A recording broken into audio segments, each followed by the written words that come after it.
بسم اللہ الرحمن الرحیم۔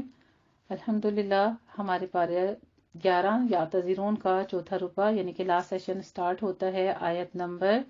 71 سورہ یونس۔ وَاتْلُ عَلَيْهِمْ نَبَأَ نوح، حضرت نوح علیہ السلام کے بارے میں بتایا جا رہا ہے، اور ان کو سنائیے نوح علیہ السلام کی خبر جب اس نے کہا اپنی قوم سے کہ اے میری قوم کے لوگوں، اگر تم پر بڑا بھاری گزر رہا ہے میرا کھڑا ہونا اور اللہ کی آیات کے ساتھ نصیحت کرنا، تو میں نے بس اللہ پر توکل کر لیا۔ بس تم جمع کر لو اپنے سارے ذرائع اور اپنے شریکوں کو بھی بلا لو، پھر تم پر تمہارا معاملہ کسی اشتباہ میں نہ رہ جائے، پھر جو فیصلے میرے بارے میں کرنا ہے کہ کر گزرو اور مجھے کوئی مہلت نہ دو۔ پھر اگر تم اس سے اعراض کرو تو میں نے تم لوگوں سے کبھی کوئی اجر نہیں لیا۔ اب دیکھیں، کوئی بھی نبی اجر نہیں لیتا تھا، کسی طرح کا کوئی بدلہ، کوئی معاوضہ نہیں لیتا تھا، بلکہ کیا کہتے تھے؟ ان اجریہ الا علی اللہ، میرا اجر تو اللہ ہی کے ذمہ ہے، اور مجھے تو حکم یہ ہوا ہے کہ میں اس کے فرما بردار بندوں میں سے ہو جاؤں۔ فَكَذَّبُوهُ فَنَجَّيْنَاهُ، تو انہوں نے پھر بھی جھٹلا دیا اس کو، تو ہم نے نجات دی اس کو اور جو بھی اس کے ساتھ تھے کشتی میں، اور ان کو بنا دیا جانشین اور غرق کر دیا ہم نے ان لوگوں کو جنہوں نے ہماری آیات کی تکذیب کی تھی۔ تو دیکھو کیسا انجام ہوا ان لوگوں کا جنہیں خبردار کر دیا گیا تھا۔ پھر ہم نے بھیجا اس کے بعد بہت سے رسولوں کو ان کی اپنی اپنی قوموں کی طرف، تو وہ سب کے سب آئے ان کے پاس روشن دلیلیں لے کر، لیکن وہ ساری روشن دلیلیں دیکھنے کے باوجود بھی اس چیز پر ایمان لانے والے نہ بنے جس کا پہلے انکار کر چکے تھے۔ ثم بعثنا من بعدهم موسیٰ، اسی طرح ہم مہر کر دیا کرتے ہیں حد سے تجاوز کرنے والوں کے دل پر۔ پھر بھیجا ہم نے ان کے بعد موسیٰ علیہ السلام کو اور ہارون علیہ السلام کو فرعون اور اس کے سرداروں کی جانب اپنی نشانیوں کے ساتھ، تو انہوں نے تکبر کیا اور وہ تھے مجرم لوگ۔ تو جب ان کے پاس حق آیا ہماری طرف سے تو انہوں نے کہا یہ تو کھلا جادو ہے۔ موسیٰ علیہ السلام نے کہا کیا تم لوگ حق کے بارے میں یہ کہہ رہے ہو جبکہ وہ تمہارے پاس آ پہنچا ہے؟ کیا یہ جادو ہے؟ اور جادوگر تو کبھی فلاح نہیں پایا کرتے۔ انہوں نے کہا کہ کیا تم ہمارے پاس اس لیے آئے ہو کہ ہمیں پھیر دو ان طریقوں سے جن پر پایا ہم نے اپنے آباء و اجداد کو، اور تم دونوں کی بڑائی قائم ہو جائے زمین میں؟ یعنی تم اپنا اقتدار چاہتے ہو، اور ہم ہرگز تم دونوں کی بات ماننے والے نہیں ہیں۔ یعنی ان کی قوم نے انکار کر دیا، فرعون نے اور اس کے سرداروں نے۔ اور فرعون نے کہا کہ لاؤ میرے پاس تم ماہر جادوگروں کو، اور جب وہ جادوگر آ گئے تو موسیٰ علیہ السلام نے ان سے فرما دیا کہ ڈالو تم جو ڈالنے والے ہو، اور جب انہوں نے ڈال دیا تو موسیٰ علیہ السلام نے کہا کہ تم لوگ جو کچھ لائے ہو یہ جادو ہے، یقیناً اللہ اسے ابھی باطل کر دے گا۔ ان اللہ لا یصلح عمل المفسدین، کن کی اصلاح نہیں کرتا اللہ؟ مفسدوں کی۔ بے شک اللہ تعالیٰ مفسدوں کے عمل کو کامیاب نہیں کرتا، اور اللہ تو حق کو حق ثابت کرتا ہے اپنے کلمات کے ساتھ، خواہ یہ مجرموں کو کتنا ہی ناگوار ہو۔ تو کوئی ایمان نہیں لایا موسیٰ علیہ السلام پر مگر چند نوجوان اس کی قوم میں سے، ڈرتے ہوئے فرعون اور اپنے سرداروں سے کہ وہ ان کو مصیبت میں مبتلا نہ کر دیں۔ اور یقیناً فرعون زمین میں بہت سرکشی کر رہا تھا، اور وہ یقیناً حد سے بڑھ جانے والوں میں سے تھا۔ اور موسیٰ علیہ السلام نے کہا کہ اے میری قوم کے لوگوں، اگر تم اللہ پر ایمان لے آئے ہو تو اب اسی پر توکل بھی کرو، اگر تم واقعتاً فرما بردار بن گئے ہو۔ تو انہوں نے کہا کہ ہم نے اللہ پر توکل کی، اے ہمارے رب تو ہمیں ان ظالموں کے تختہ مشق نہ بنانا، ونجنا برحمتک من القوم الظالمین، اور ہمیں اپنی رحمت سے اس کافر قوم سے نجات عطا فرما۔ اور ہم نے وحی کی موسیٰ علیہ السلام اور اس کے بھائی ہارون علیہ السلام کو کہ تم اپنی قوم کے لیے مصر میں کچھ گھر معین کر لو اور بناؤ اپنے گھروں کو قبلہ رخ اور نماز قائم رکھو۔ دیکھیں حضرت موسیٰ علیہ السلام نے بھی اپنی قوم کو یہی پیغام دیا تھا۔ وَبَشِّرِ الْمُؤْمِنِينَ، پھر ساتھ ہی فرما دیا کہ اور اہل ایمان کے لیے بشارت دے دو۔ اور موسیٰ علیہ السلام نے عرض کیا کہ اے میرے پروردگار، اے ہمارے پروردگار، تو نے فرعون اور اس کے سرداروں کو سامان زیب و زینت اور اموال عطا کیا ہے، یعنی بہت سارے مال عطا کر دیے ہیں دنیا کی زندگی میں، اے ہمارے پروردگار، اس لیے کہ وہ لوگوں کو گمراہ کریں تیرے راستے سے۔ اے ہمارے رب، اب ان کے اموال کو برباد کر دے اور ان کے دلوں میں سختی پیدا کر دے کہ یہ ایمان نہ لائیں۔ یعنی اتنی تبلیغ کے باوجود بھی وہ انکار کر رہے تھے، تو نبی نے بھی ان کے حق میں پھر دعا کر لی کہ اب تو ان کے دل سخت ہی ہو جائے۔ جب تک یہ کھلا مکھلا دیکھ نہ لیں عذاب علیم کو، یعنی دردناک عذاب کو۔ اللہ سبحانہ و تعالیٰ نے فرمایا کہ ٹھیک ہے، تم دونوں کی دعا قبول کر لی گئی، اب تم دونوں بھی قائم رہو اور ان لوگوں کے راستے کی پیروی مت کرنا جو علم نہیں رکھتے۔ اور ہم نے بنی اسرائیل کو پار اتار دیا سمندر یا دریا کے، پھر ان کا پیچھا کیا فرعون نے اور اس کے لشکروں نے سرکشی کے ساتھ اور زیادتی کی غرض سے، یعنی زیادتی کی غرض سے وہ ان کو پکڑنے کے لیے نکلے تھے، ان کا پیچھا کرتے رہے، حتی اذا ادرکہ الغرق، یہاں تک کہ جب پا لیا اسے غرق نے، کہنے لگا کہ میں ایمان لایا ہوں، یعنی جب دریا جو تھا وہ شعلہ مار کر اس کو غرق کرنے لگا، اس وقت اس نے کہا کہ میں ایمان لایا کہ کوئی معبود نہیں اس کے سوا، اس کے جس پر بنی اسرائیل ایمان لاتے ہیں، یعنی پھر بھی نہیں کہا، اتنا دیکھیے اس کے اندر تکبر، کہ پھر بھی نہیں کہا کہ میں اپنے رب پر ایمان لاتا ہوں، ابھی بھی یہ کہتا ہے کہ میں بنی اسرائیل جس پر ایمان لاتے ہیں میں اس معبود کو مانتا ہوں، اس پر ایمان لے آیا ہوں اور میں اس کے فرما برداروں میں سے ہوں۔ کیا اب تم ایمان لا رہے ہو؟ الآن وقد عصیت قبل وکنت من المفسدین، اللہ رب العزت نے فرمایا کہ اب تم ایمان لا رہے ہو، حالانکہ اس سے پہلے تو نافرمانی کرتے رہے ہو اور فساد برپا کرنے والوں میں سے تھا۔ تو آج ہم تمہارے بدن کو بچائیں گے تاکہ تم اپنے بعد والوں کے لیے ایک نشانی عبرت بن جاؤ۔ اور یقیناً بہت سے لوگ ہماری آیات سے غفلت ہی برتتے رہتے ہیں، اور ہم نے بنی اسرائیل کو بہت ہی عمدہ جگہ فراہم کر دی اور ہم نے انہیں پاکیزہ روزی دے دی، پھر انہوں نے اختلاف نہیں کیا یہاں تک کہ ان کے پاس علم آ گیا۔ یقیناً آپ صلی اللہ علیہ وآلہ وسلم کا رب فیصلہ کرے گا ان کے درمیان قیامت کے دن جن چیزوں میں وہ اختلاف کرتے رہتے تھے۔ پھر اگر آپ صلی اللہ علیہ وآلہ وسلم کو کوئی شک ہے اس چیز کے بارے میں جو ہم نے آپ صلی اللہ علیہ وسلم پر نازل کی ہے تو پوچھ لیجئے ان لوگوں سے جن کو کتاب دی گئی تھی آپ سے پہلے، یعنی کہ یہود و نصارہ کے علماء جو تھے ان کا تذکرہ آ رہا ہے کہ اے نبی کریم صلی اللہ علیہ وآلہ وسلم آپ کے پاس حق آیا ہے آپ کے رب کی طرف سے، تو ہرگز نہ ہو جائیے آپ شک کرنے والوں میں سے، اور مت ہو جانا ان لوگوں میں سے جنہوں نے اللہ کی آیات کو جھٹلا دیا، ورنہ تم بھی ہو جاؤ گے خسارہ پانے والوں میں سے۔ ان الذین حقت علیہم کلمۃ ربک لا یؤمنون، یقیناً جن لوگوں پر تیرے رب کی بات ثابت ہو چکی ہے وہ ایمان نہیں لائیں گے، اور چاہے ان کے پاس ساری ہی نشانیاں آ جائیں اب وہ ایمان نہیں لائیں گے جب تک کہ عذاب علیم کو، ایک دردناک عذاب کو نہ دیکھ لیں۔ تو کیوں نہ ہوئی کوئی بستی ایسی جو ایمان لاتی اور اسے اس کا ایمان نفع پہنچا دیتا، سوائے قوم یونس کے، جب وہ ایمان لے آئے تو ہم نے ہٹا دیا ان سے دنیا کی زندگی میں وہ رسوا کن عذاب، اور ایک وقت معین کے لیے ہم نے انہیں فوائد دنیاوی سے بہرہ مند ہونے کا مواقع دے دیے۔ اور اے نبی کریم صلی اللہ علیہ وآلہ وسلم، اگر آپ کا رب چاہتا تو زمین میں جتنے لوگ بھی ہیں سب کے سب ایمان لے آتے، تو کیا آپ لوگوں کو مجبور کر دیں گے کہ وہ ضرور ایمان لے آئیں؟ نہیں، یعنی نبی کریم صلی اللہ علیہ وسلم بہت زیادہ اپنی امت کے لیے پریشان رہتے تھے، آپ کا سینہ تنگ ہوتا تھا، آپ روتے تھے، آپ تکلیف محسوس کرتے تھے کہ یہ لوگ کیوں نہیں ایمان لا رہے، آپ انتھک محنت کرتے تھے، صبح و شام تبلیغ کرتے تھے، رات کے طویل حصوں میں اللہ سے قیام کر کے رو رو کے گڑ گڑا کے دعائیں مانگتے تھے، تو اللہ رب العزت نے بھی تو آپ کا درد، آپ کی تکلیف دیکھی نا کہ آپ کس قدر تڑپ رہے ہیں۔ تو یہ کہا جا رہا ہے کہ کیا آپ چاہتے ہیں آپ کے چاہنے سے لوگ ہی ایمان لے آئیں گے؟ آپ مجبور کر سکیں گے؟ اللہ چاہتا نا تو وہ ساری کی ساری مخلوق کو ایمان کے حال میں پیدا، لیکن اللہ نے آزمائش رکھی ہے نا،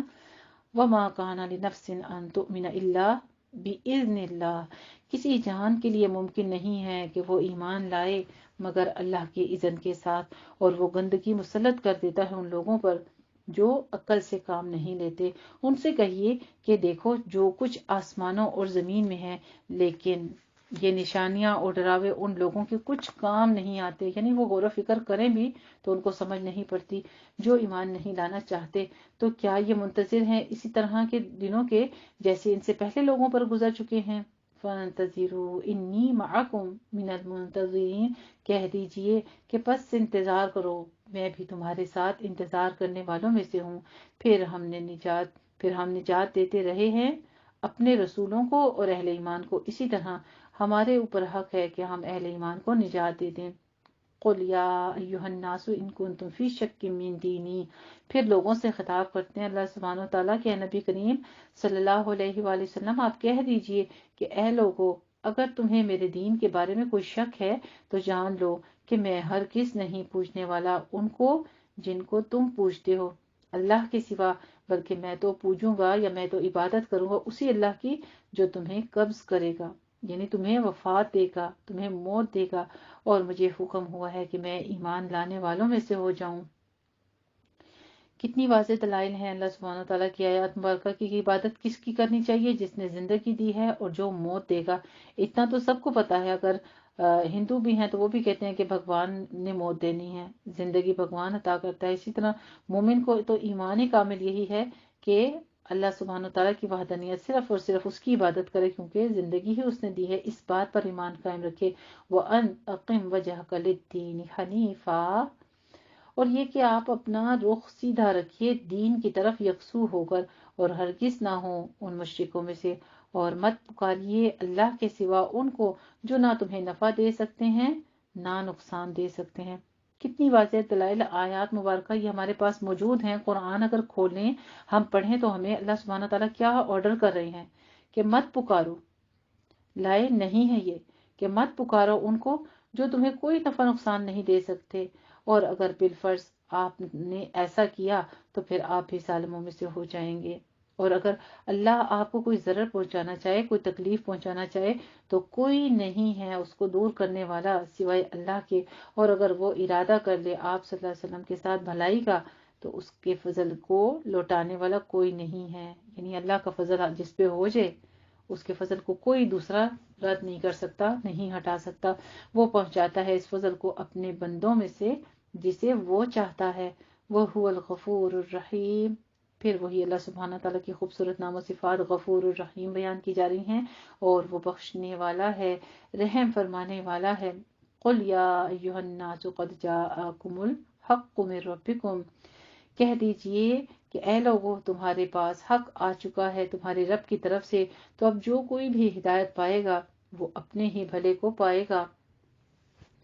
اور جو کوئی بھٹک جائے گا تو وہ بھی اپنی ہی جان پر وبال پالے گا، اور میں تمہارا ذمہ دار نہیں ہوں۔ اور اے نبی کریم صلی اللہ علیہ وآلہ وسلم، آپ پیروی کرتے جائیے اس کی جو آپ کی طرف وحی کیا جا رہا ہے، یعنی ہمیں بھی کیا اتباع کرنا ہے، جو ہمارے نبی کریم صلی اللہ علیہ وسلم ہمیں یہ آیات مبارکہ بتا گئے ہیں، ہم نے اسی طریقے سے مدد بھی مانگنی ہے، ہم نے اسی طریقے سے اللہ سے ہی رجوع کرنا ہے، اور اللہ کی ہی ذات کو پکارنا ہے، اور اللہ کے سوا کسی سے نہیں پکارنا، کیونکہ اگر ہمارے نبی کریم صلی اللہ علیہ وسلم کسی چیز کے اقتدار رکھتے تو وہ ضرور اس میں کوئی کجی کچھ بھی کمی بیشی کر سکتے تھے، لیکن نہیں، انہوں نے جیسا رب نے ان کو بتایا انہوں نے ہم تک پہنچایا ہے۔ اور یہی آیات مبارکہ ساری جو ہیں یہ نفی شرک کرتی ہیں کہ اللہ کے سوا کوئی معبود نہیں، اس لیے مدد کے حقدار بھی کوئی نہیں ہے سوائے اللہ کے، وہی سب کا مددگار ہے، اسی پر تمام مومنوں کو اپنا توکل کرنا چاہیے۔ وَاتَّبِعْ مَا يُوحَىٰ إِلَيْكَ وَاصْبِرْ حَتَّىٰ يَحْكُمَ اللَّهُ